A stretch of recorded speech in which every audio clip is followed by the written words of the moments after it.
ইসলামের জন্য জীবন বাজি লাগিয়েছে,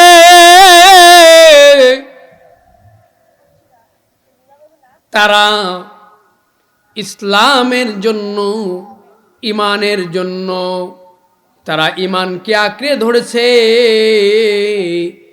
বিনিময়ে জীবন দিয়ে দিয়েছে। চিল্লায়া বলেন ঠিক কিনা?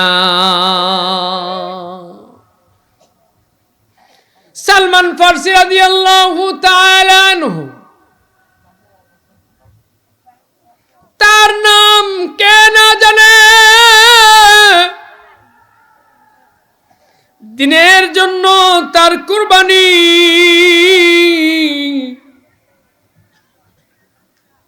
কত বড় কুরবানি তিনি করেছেন। গত কিছুদিন আগে আমরা যখন হাজী সাহেবদের কাফেলা নিয়ে মদিনায় সালমান ফারসি রাদিয়াল্লাহু তাআলা আনহু যেই বাগানের প্রতিটা গাছ আল্লাহর নবী নিজ হাতে লাগিয়েছেন, সেই বাগানে গেলাম। ওইখানে গেলে হৃদয়ের যে অনুভূতি হয়, আমরা বাংলার বুকে বসে তা বুঝব না। সালমান ফারসি সেই বাগানে গেলাম।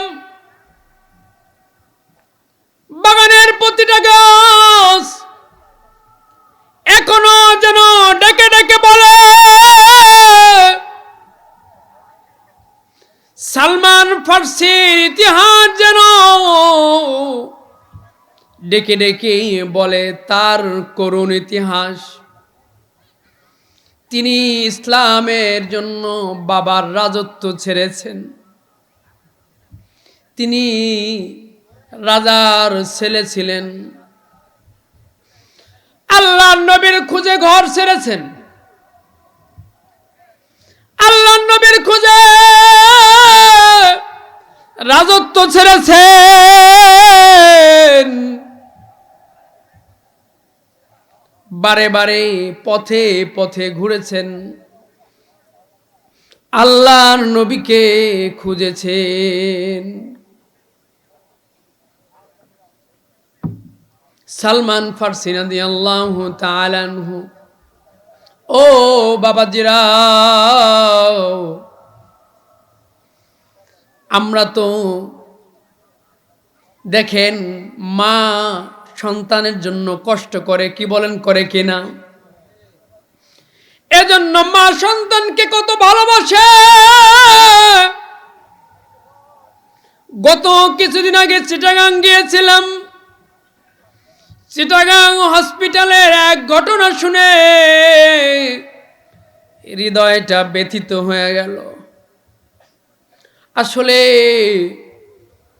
মা সন্তানের জন্য কষ্ট করে, এই জন্য মা সন্তানের জন্য জীবন দিতে দ্বিধা করে না। চিল্লা বলেন ঠিক কিনা?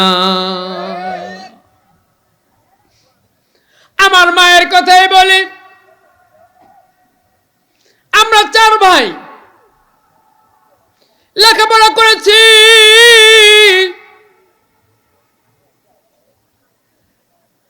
বাবা মা বড় কষ্ট করে আমাদেরকে মাদ্রাসায় পড়াইছেন। আমাদের এলাকা থেকে আমাদের মাদ্রাসা 100 কিলোমিটার দূরে। এক রমজানে মাদ্রাসায় যাইতাম, আবার 1 বছর পরে আবার বাড়িতে আসতাম। এর মধ্যে বাড়িতে আসার মতো টাকা কোনোদিন পকেটে হয় না। 1 বছর পরে যখন আসতাম, মা খাবারের দস্তরখানে মাছ গোছ দিত, বলতো বাবা খাও। গত 1 বছর আগে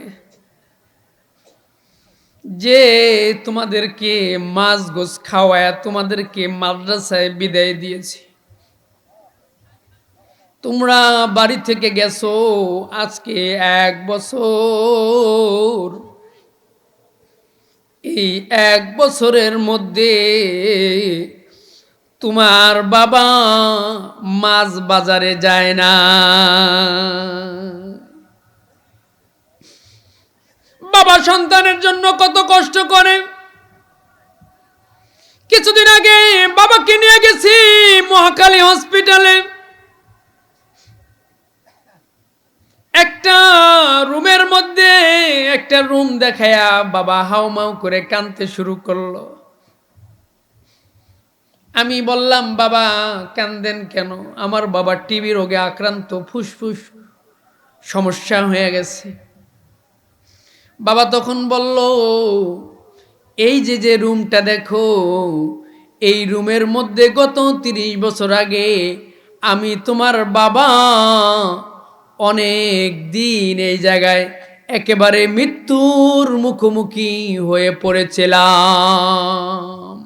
তখনই ডাক্তার বলে দিয়েছিল যে ওষুধগুলো লিখে দিলাম মরণের আগ পর্যন্ত এই ওষুধ খেয়ে যেতে হবে। কিন্তু কোনোদিন বাবাকে ওষুধ খেতে দেখি নাই, কারণ দামি দামি ওষুধ খেলে মাস শেষে আমাদের বেতনের টাকা দিতে পারবে না। মা বাবা এরকম ভালোবাসে কিনা বলেন তো? চিটাগাং গেলাম, বড় আশ্চর্য হয়ে গেলাম। এক নারীর সিজার হয়েছে,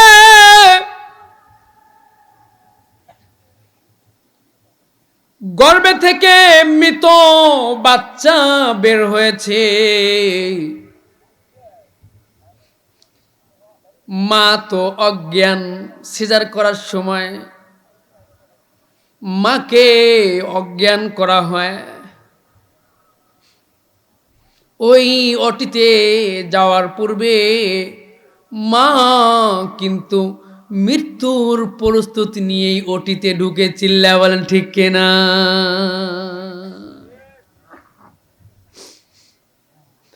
মায়ের গর্ভ থেকে মৃত সন্তান বের হয়েছে। দীর্ঘ 8 ঘন্টা পরে মায়ের জ্ঞান ফিরেছে।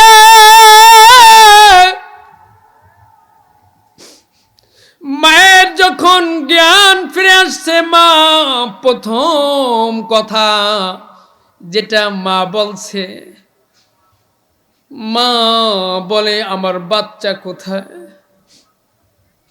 আমার সন্তানকে আমার কোলে দাও,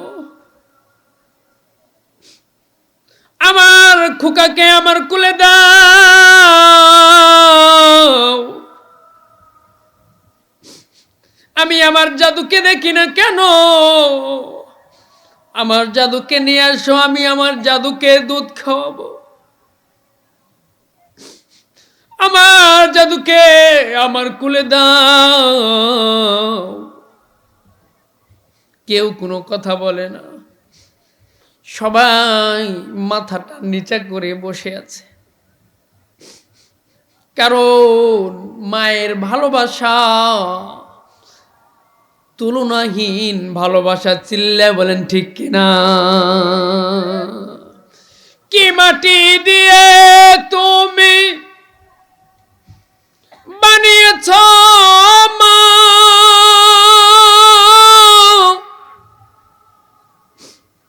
কি মাটি দিয়ে তুমি বানিয়েছ মা,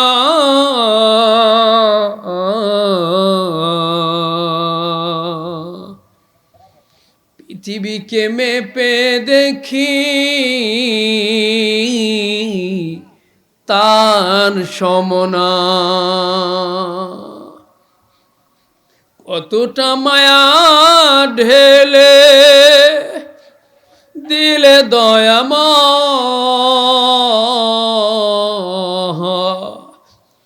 কতটা মায়া ঢেলে দিলে দয়াময়।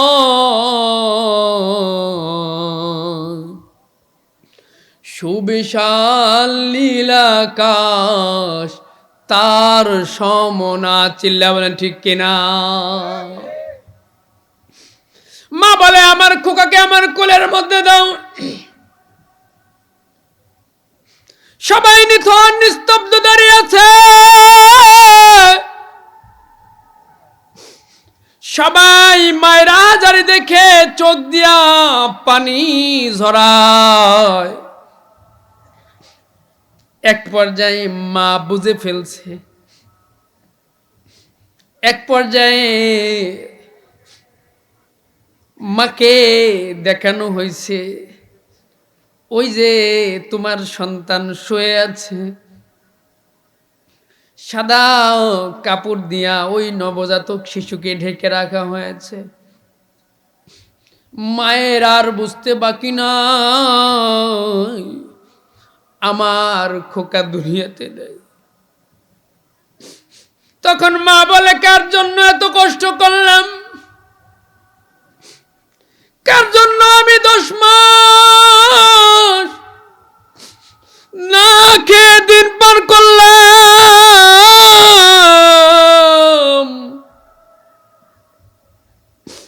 কার জন্য আমি অগণিত রাত নির্ঘুম কাটাইলাম। ও বাবাজিরা, মায়ের যন্ত্রণা কেউ বুঝে না।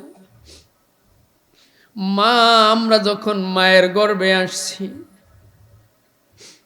আমরা যখন মায়ের গর্ভে এসে একটু বড় হয়ে গেছি, 3 মাস 4 মাস 5 মাস হয়ে গেছে, মা বাড়ির সমস্ত কাজ করে, দুপুরের সময় সবাইকে খাওয়ায়। সবাইকে খাওয়ানোর পরে কেউ কিন্তু খোঁজ খবর নেয় না পাতিলের মধ্যে ভাত আছে কিনা, কেউ খোঁজ খবর নেয় না কোরোর মধ্যে তরকারি আছে কিনা। সবাই খেয়ে চলে যায়। সবাইকে খাওয়াইয়া মা ওই যে পাতিলের তলায় পুরা ভাত আর মাছ গোছ ছাড়া তরকারি নিয়ে খেতে বসে। আর পেটের মধ্যে যে বাচ্চা আমরা ছিলাম, দুপুরের পরে এই বাচ্চাটা নড়াচড়া বেশি করে। সবাইকে খাওয়াই দিয়া মা যখন খেতে বসছে, মা যখন খাবারের লোকমাটা মুখের মধ্যে দিবে,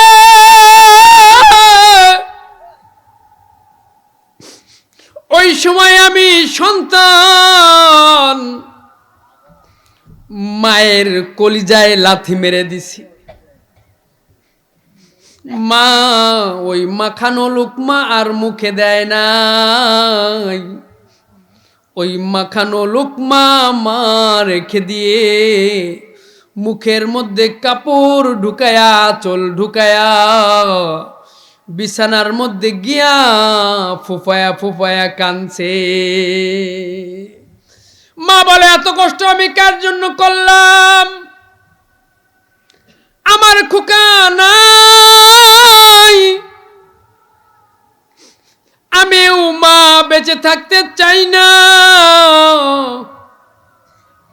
এই কথা বলে মা একটা চিৎকার দিয়ে মায়ের রুহটাও বের হয়ে গেছে। এরপরে সন্ধ্যার পরে মা এবং সন্তানকে একই কবরে দাফন দেয়। দেখেন, মা সন্তানের জন্য কষ্ট করছে, এই জন্য এত মায়া। চিল্লাবেন ঠিক কিনা? মা সন্তানের জন্য কষ্ট করছে তাই এত মায়া। সাহাবায়ে কেরাম দিনের জন্য কষ্ট করেছিলেন, দিনের জন্য নিজের জীবনকে বাজি লাগাইছেন। এজন্য নিজের জীবন দিয়েছে, কিন্তু ইমানের ব্যাপারে, কুরআনী হুকুমের ব্যাপারে বাতিলের সঙ্গে আপোষ করে নাই। চিল্লা বলেন ঠিক কিনা? সালমান ফার্সি পথে পথে ঘুরে বেড়ায় আল্লাহর নবীকে খুঁজে। সর্বশেষ তিনি মদিনায় চলে আসলেন। এর মধ্যে শুনে নবীজি মক্কা ছেড়ে মদিনায় চলে আসছেন। আল্লাহর নবীর দরবারে চলে গেলেন। গিয়ে আল্লাহর নবীকে কয়েকটা খেজুর সদকা পেশ করলেন। আল্লাহর নবী বললেন, ও সালমান, আমরা সদকার খেজুর খাই না, যাও যাও, সদকার খেজুর নেব না, গরিব দুঃখীদেরকে দিয়ে দাও। সালমান ফার্সি ওই দিন চলে আসলেন, কারণ তিনি প্রায় 50 থেকে 60 বছর 3টি আমানত বুকের মধ্যে নিয়ে তিনি এই 3টি কথাকে বুকে নিয়েই তিনি তার জীবন যাপন করেছেন। 3টি আলামত যার মধ্যে পাওয়া যাবে, তিনি হলেন আখিরি নবী, নবীদের সরদার, আকায়ে নামদার, তাজে দারে মদিনা সাল্লাল্লাহু আলাইহি ওয়াসাল্লাম। আওয়াজ করে বলি সাল্লাল্লাহু আলাইহি ওয়াসাল্লাম। সালমান ফার্সির একটা আলামত মিলে গেল। সালমান ফার্সি ওই দিন চলে আসলেন। পরের দিন আবার সালমান ফার্সি গেলেন। গিয়া আল্লাহর নবীর দরবারে কিছু খেজুর হাদিয়া পেশ করলেন। হাদিয়া দেওয়ার সঙ্গে সঙ্গে আল্লাহর নবী একটা খেজুর তার বরকতি মুখের মধ্যে ঢুকায় দিলেন। সুবহানাল্লাহ। সালমান ফার্সির বুকের মধ্যে কম্পন শুরু হয়ে গেল। দুইটা আলামত মিলে গেছে, দুইটা আলামত মিলে গেছে। বুকের মধ্যে চাপা কান্না শুরু হয়ে গেল। চোখ দিয়া পানি বের হয় না, বুকের মধ্যে ঝড় শুরু হয়ে গেল। হায় হায়, 3টি আলামত 2টি তো মিলে গেল। এবার সালমান ফার্সি কাপা কাপা পায়ে আল্লাহর নবীর সামনে থেকে উঠলেন। সালমান ফার্সি এবার হেঁটে চলে যায়। কিছু দূর যাওয়ার পরে আল্লাহর নবী সালমানকে পিছন থেকে ডেকে বলে, ও সালমান, 2টা আলামত তো মিলে গেছে, 3 নাম্বার আলামতটা কি তুমি পরীক্ষা করে দেখবা না? জোরে বলেন সুবহানাল্লাহ। সালমান ফার্সির বুকের দুঃখগুলো আর আটকে রাখতে পারলেন না। সমস্ত ব্যথা বেদনা গুলা বের হয়ে আসলো। সালমান ফার্সি ছোট্ট বাচ্চার মতো ফুপায়া ফুপায়া কাঁদতে শুরু করলেন। আর একটা দৌড় দিয়া গিয়ে আল্লাহর নবীকে জড়ায় ধরলেন। সুবহানাল্লাহ। আল্লাহর নবীকে জড়ায় ধরে কাঁদতেছিলেন আর বললেন, ইয়া রাসূলুল্লাহ, আজকে 50 থেকে 60 বছর আপনাকে আমি পথে পথে বাজারে বাজারে খুঁজেছি। ইয়া রাসূলুল্লাহ, আপনাকে খুঁজতে গিয়ে আমি রাজার ছেলে, বাড়ির কর্মচারী হয়েছি।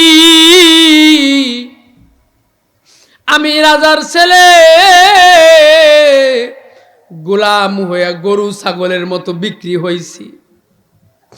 ইয়া রাসূলুল্লাহ, শুধু তাই নয়, আপনাকে খুঁজতে গিয়ে এত কষ্ট করেছি। আমি নিজে চাষাবাদ করতাম, মালিকের জমিতে আমি চাষাবাদ করতাম, আমি নিজে গম বুনাইতাম, ওই গম আমি সালমান নিরাইতাম, ওই গম কেটে আমি ওই গম থেকে গমের বীজ বের করে এটাকে আটা বানাইতাম, আটা বানায়া এই আটা দিয়ে আমি সালমান রুটি বানাইতাম। ইয়া রাসূলুল্লাহ, আমার মনিব আমার বানানো রুটি খাইতো, আর আমি সালমানকে ওই গমের ভুসি খাওয়াইতো। আল্লাহ নবী সালমানকে জড়ায় ধরলেন। আল্লাহ নবী ও বললেন, ও সাহাবীরা শুনো, তোমরা আমি নবীকে পেয়ে ধন্য। আর আমি নবী বলি, আমি নবী সালমানের মতো সাহাবী আমি নবী পেয়ে আমি নবী ধন্য। চিল্লা বলেন সুবহানাল্লাহ। সম্মানিত উপস্থিতি, আমার সম্মানিত মা বোনেরা, এজন্য নিজের জীবনকে ইসলামের জন্য, দ্বীনের জন্য যারা বাজি লাগাইছে তারা দুনিয়াতে ঠকে নাই। কি বলেন, ঠকছেনি? দুনিয়াতে তারা ঠকে নাই। আল্লাহ তাআলা তাদেরকে দুনিয়াতে জিতাই দিয়েছেন, কারণ আমাদের সৃষ্টি করেছেন যে আল্লাহ, আমরা হুকুম মানবো সেই আল্লাহর। চিল্লাবেন ঠিক কিনা? আমাদের বানাইছেন যিনি, আমরা হুকুম মানবো তার। আজকে মা বাবা সন্তানের জন্য কষ্ট করে, এজন্য মা বাবার কষ্ট সন্তান সহ্য করতে পারে না। কিন্তু এই মা বাবা আমাদেরকে জীবন দেয় নাই, এই মা বাবা আমাদের শরীরের একটা পশম বানায় নাই। চিল্লাবেন ঠিক কিনা? আল্লাহ বলেন, বান্দা তুমি আমাকে চিনো, আমাকে চিনার চেষ্টা করো বান্দা। ওয়াফি আনফুসিকুম আফালা তুবসিরুন। ও বান্দা, তুমি তোমাকে নিয়ে ভাবো। তুমি যদি তোমাকে নিয়ে ভাবো তাহলে তুমি আমি আল্লাহকে পেয়ে যাবা। সুবহানাল্লাহ। আল্লাহ বলে, you think about yourself, you think about yourself, you have to your Lord, He is your creator, He gave us all things. আল্লাহ বলে, তুমি তোমাকে নিয়ে ভাবো, তুমি তোমাকে নিয়ে ভাবো, তাহলে তুমি তোমার আল্লাহকে পেয়ে যাবে। কিন্তু আজকে আমি আমাকে নিয়ে ভাবি না। আজকে বিজ্ঞান আমাকে মানুষকে নিয়ে ভেবে আজকে বিজ্ঞান অবাক, তারা আজকে আশ্চর্য হয়ে গেছে আসলে মানুষের মধ্যে আল্লাহ তাআলা কি পরিমাণ সায়েন্স আর টেকনোলজি আল্লাহ তাআলা ঢুকিয়ে দিয়েছেন। সুবহানাল্লাহ। বিজ্ঞানীর অবাক। প্রায় 700 বছর যাবত মানুষের দেহের উপরে গবেষণা চলতেছে। কত বছর? 700 বছর। মোটামুটি একটা ধারণা তারা দিতে পেরেছে, মানুষের সমস্ত অঙ্গ প্রত্যঙ্গের একটা ধারণা তারা দিয়েছে, যে মানুষের কোন অঙ্গ কিভাবে চলে একটা ধারণা তারা দিয়েছে। কিন্তু একটা অঙ্গের ধারণা তারা দিতে পারে না, সেটা হলো হার্ট। এই হার্ট কিভাবে কাজ করে এই ধারণা এখনো তারা দিতে পারে নাই। মানুষের সমস্ত অঙ্গ প্রত্যঙ্গের উপরে বিজ্ঞানীরা গবেষণা করেছে। তারা কোরআনের একটা আয়াত নিয়ে তারা গবেষণা করেছে, কুল হুয়াল্লাযী আনশাকুম ওয়া জাআলা লাকুমুস সামআ ওয়াল আবসারা ওয়াল আফইদা কলিলাম মা তাশকুরুন। মানুষের দেহের উপরে তারা অ্যানালাইজ করেছে, গবেষণা করেছে। গবেষণা করে তারা মোটামুটি একটা ব্যাখ্যা তারা দিতে পেরেছে মানুষের, কিন্তু একটা অঙ্গের কোনো ব্যাখ্যা দিতে পারে না, তার নাম হলো হাড়। এই হাড়ের কোনো ব্যাখ্যা তারা দিতে পারে নাই। এই হাড়ের উপরে তারা অত্যাধুনিক মেশিন তারা বসিয়েছে।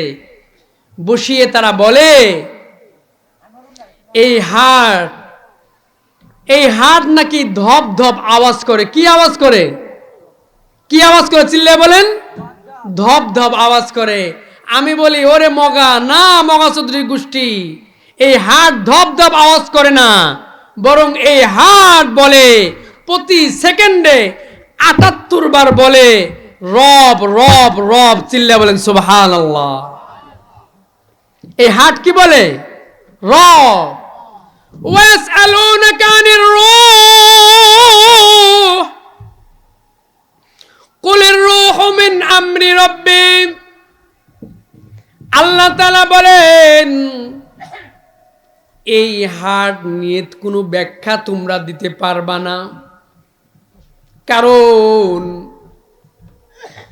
কারণ হলো এই হাড় সম্পূর্ণ আমার নিয়ন্ত্রণে চলে। চিল্লা বলেন সুবহানাল্লাহ। কার নিয়ন্ত্রণে চলে? আল্লাহ পাকের নিয়ন্ত্রণে। আল্লাহ বলেন কুলির রূহু মিন আমরি রাব্বি। আল্লাহ বলেন এই হাড়ের মধ্যে যে রূহ আছে, এই রূহ চলে একজনের হুকুমে। চিল্লা বলেন তিনি কে? আল্লাহর হুকুমে চলে, আমাদের হুকুমে চলে না। এই জন্য সম্মানিত উপস্থিতি, আমাকে নিজেকে চিনতে হবে। আমি নিজেকে চিনতে পারি, তাহলে আমি চিনতে পারবো কাকে? সম্মানিত উপস্থিতি, আজকে আমরা সব কিছু বুঝি, দুনিয়ার সব কাজ আমাদের ঠিক আছে, কিন্তু ঠিক নাই একটা জিনিস, তা হলো ইসলামের হুকুম আহকাম মানার ক্ষেত্রে আমাদের কোনো খবর নাই। বরঞ্চ ইসলামের হুকুম আহকাম মানার ক্ষেত্রে যদি দেখা যায়, তাহলে দেখা যায় নারীদের ভূমিকায় আরো অনেক বেশি। আমরা যখন মক্কায় গিয়ে দেখলাম, হীরা গুহায় যখন আমরা গেলাম, কত বড় পাহাড়! আমরা যুবক মানুষটাই উঠতে আমাদের লেগেছে, উঠতে নামতে সময় লেগেছে 8 ঘন্টা। কয় ঘন্টা? 8 ঘন্টা। এত বড় উঁচা পাহাড়, কিন্তু এই পাহাড়ে দেখেন আল্লাহর নবী যখন এই পাহাড়ে ধ্যানে মগ্ন ছিলেন, আল্লাহর নবীর কাছে খাবার দাবার পৌঁছানোর জন্য আম্মাজান খাদিজা রাদিয়াল্লাহু তাআলা আনহা এই পাহাড় চড়ে তাকে গিয়ে খাবার দিয়ে আসতে। ইসলামের জন্য বড় বড় কুরবানি রেখেছেন নারী সমাজ, তাদের ভূমিকা কিন্তু আমরা তুলে ধরি না। আসিয়া আলাইহিস সালাম ইসলামের জন্য কত বড় কুরবানি করেছেন, নিজের জীবন দিয়েছেন। নিজের স্বামী ছিল মিশরের প্রেসিডেন্ট, ইসলামের জন্য সব ছেড়েছেন, কিন্তু ইসলামের ঈমান তিনি ছাড়েন না। তার উপর যখন অত্যাচার শুরু হয়ে গেল ঈমানের জন্য, কেউ যদি ঈমান দাবি করে, ঈমানদার যদি কেউ দাবি করে, অবশ্যই তার উপরে পরীক্ষা আসবে। চিল্লাবেন ঠিক কিনা? অবশ্যই তার উপরে পরীক্ষা আসবে। যদি কারো উপরে পরীক্ষা না আসে তাহলে বুঝতে হবে সে মুসলমান মুখে দাবি করলেও প্রকৃতপক্ষে সে হলো মুনাফিক। চিল্লা বলেন ঠিক কিনা? এই মুনাফিকের সংখ্যাই বর্তমানে বেশি। কারণ যদি কেউ খাঁটি মুসলমান হয় অবশ্যই তার উপরে আল্লাহর পক্ষ থেকে পরীক্ষা আসবে। আসিয়া আলাইহিস সালাম ইসলামের দাবিতে খাঁটি ছিলেন। আল্লাহ তাআলা বলেন শুধু মুখে দাবি করলে হবে না। আল্লাহ তাআলা বলেন ইন্নাল্লাযীনা ক্বালু রাব্বুনাল্লাহ সুম্মা ইসতাকামু তাতানাজ্জালু আলাইহিমুল মালাইকা। আল্লাহ তাআলা বলেন শুধু মুখে ইমানদার দাবি করলে হবে না, বরং ইমানের পরীক্ষা আসবে। যেমন পরীক্ষা এসেছিল আসিয়া আলাইহিস সালামের উপরে, পরীক্ষা, কঠিন পরীক্ষা, নিজের জীবন দিয়েছেন কিন্তু ইমানের ব্যাপারে আপোষ করে নাই। চিল্লা বলেন ঠিক কিনা? এরকম ইসলামে আরো হাজারো নারী রয়েছে। সমস্ত নারীদের কুরবানি যদি মাসকে মাস বছরকে বছর আলোচনা করা হয় নারীদের কুরবানি শেষ করা যাবে না। বাইজিদ বুস্তামি এত বড় বুজুর্গ হলেন মায়ের দোয়ায়। বড় পীর আব্দুল কাদের জিলানী এত বড় ওলি হলেন মায়ের দোয়ায়। মায়ের দোয়া আল্লাহ তাআলা মুহূর্তের মধ্যেই কবুল করে নেন। সংক্ষিপ্ত করে দিতেছি, খাজা মাইনুদ্দিন চিশতি রহমতুল্লাহি আলাইহি তিনি দিনের বিশাল বড় দাওয়াতি কাজ আঞ্জাম দিয়েছেন। লক্ষ লক্ষ মানুষ তার হাতে হাত রেখে মুসলমান হয়েছে। হাজার হাজার মানুষ মুসলমানেরা তার হাতে হাত রেখে পরিপূর্ণ ইমানের উপরে উঠে গেছে। চিল্লায় বলি সুবহানাল্লাহ। একবার তিনি তার মায়ের সঙ্গে দেখা করতে গেলেন। রাতের গভীরে গিয়ে দরজায় নক করলেন। গিয়ে বললেন, মা দরজা খুলে দাও, তোমার মঈনুদ্দিন এসেছে। ও গো মা, শোনো শোনো, তোমার মঈনুদ্দিনের হাতে লক্ষ লক্ষ মানুষ মুসলমান হয়েছে। ও গো মা, তোমার মঈনুদ্দিনের হাতে হাত রেখে হাজার হাজার মানুষ ইসলামের উপরে উঠেছে। এরকম বিভিন্ন তার কীর্তি মাকে শুনাইতেছিল। মা মাথা নিচ করে শুনতেছিলেন আর মুস্কি মুস্কি হাসতেছিলেন। সর্বশেষ মা বললেন, ও গো বাবা, ও আমার মঈনুদ্দিন, এই কীর্তি, এই ঘটনা, এই সফলতা তুমি মঈনুদ্দিনের নয়, বরং এই সফলতা হলো আমি মায়ের। মঈনুদ্দিন অবাক হয়ে গেছে, কিভাবে মা, কিভাবে তোমার সফলতা? তখন মা চোখের পানি ছেড়ে দিয়ে বলে, মঈনুদ্দিন, যেদিন থেকে তুমি আমার গর্ভে আসছো, ও মঈনুদ্দিন, সেদিন থেকে আমি মা আর কোনোদিন অজু ছাড়া এক মুহূর্ত থাকি নাই। সেদিন থেকে আমি মা মুখ থেকে কখনো জিকিরের আওয়াজ সরাই নাই, আমি তাহাজ্জুদ নামাজ ছাড়ি নাই। ও মঈনুদ্দিন, যতদিন তুমি গর্ভে ছিলে সব সময় আমি আল্লাহ পাকের রুনাজারি, আল্লাহ পাকের দরবারে রুনাচারি করে গিয়েছি। ও মঈনুদ্দিন, যখন তুমি জন্ম নিলাম, মঈনুদ্দিন, আমি মা তোমাকে কখনো অজু ছাড়া তোমার মুখে দুধ দেই নাই। রাতের গভীরে প্রচন্ড শীতের মধ্যেও তুমি যখন দুধ চাইতা, আমার অজু থাকতো না, আমি অজু করে আমি তোমার মুখে দুধ দিতাম। ও মঈনুদ্দিন,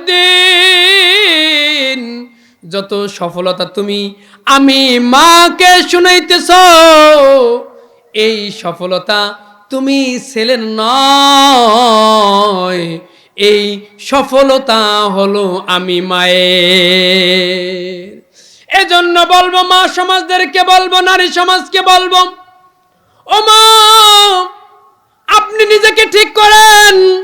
ছেলের জন্য তাবিজ আনতে যেতে হবে না, ছেলের জন্য হুজুরের দোয়া লাগবে না, আপনি নিজেকে তৈরি করুন, তাহলে আপনার গর্ভে এরকম সন্তান জন্ম নেবে।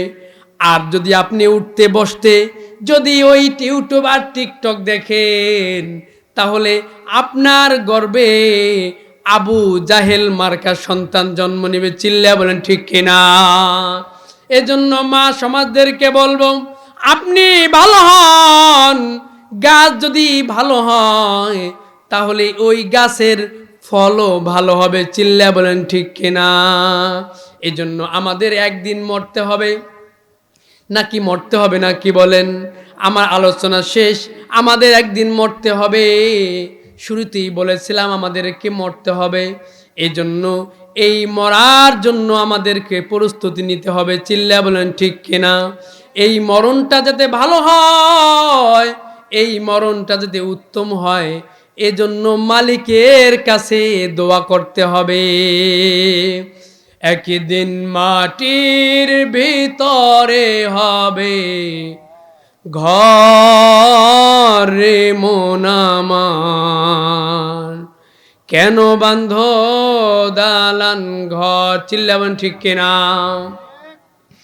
একদিন মাটির ভিতরে হবে ঘর রে মন আমার, কেন বান্ধ দালান ঘর? পরাণ পাখি উড়ে যাবে পিঞ্জিরা ছেড়ে, ধরা ধামে সবই রবে, তুমি যাবে চলে। বন্ধু বান্ধব যত, মাতা পিতা তারা সুত, বন্ধু বান্ধব যত, মাতা পিতা তারা সুত, সবই হবে তোমার পরে মন আমার, কেন বান্ধ দালান ঘর? দেহ তোমার চর্মচর পচে গলে যাবে, শিরা উপশিরা গুলো ছিন্ন ভিন্ন হবে, দণ্ড মেরু দণ্ড সবই হবে খণ্ড খণ্ড, দণ্ড মেরু দণ্ড সবই হবে খণ্ড খণ্ড, পরে রবে মাটির উপর রে মন আমার, কেন বান্ধ দালান ঘর?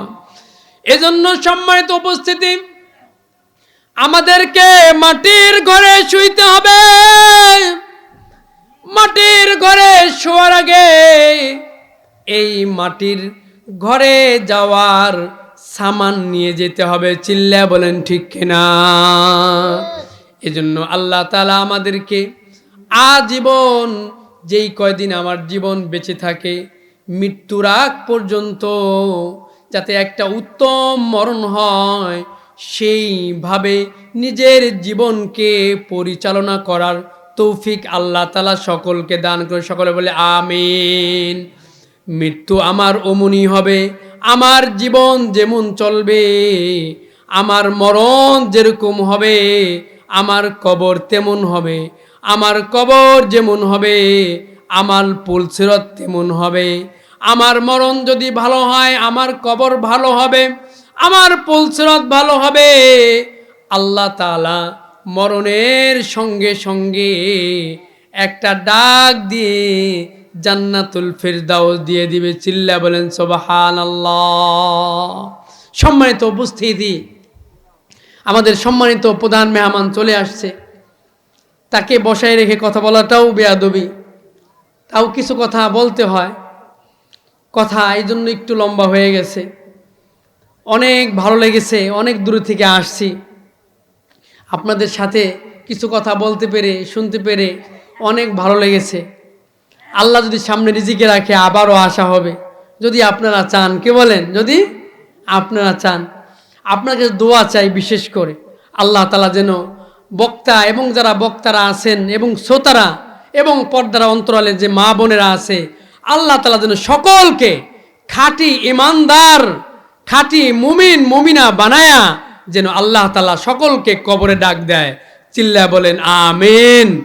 ওয়া আখির দাওয়ানা আনিল হামদুলিল্লাহি রাব্বিল আলামিন।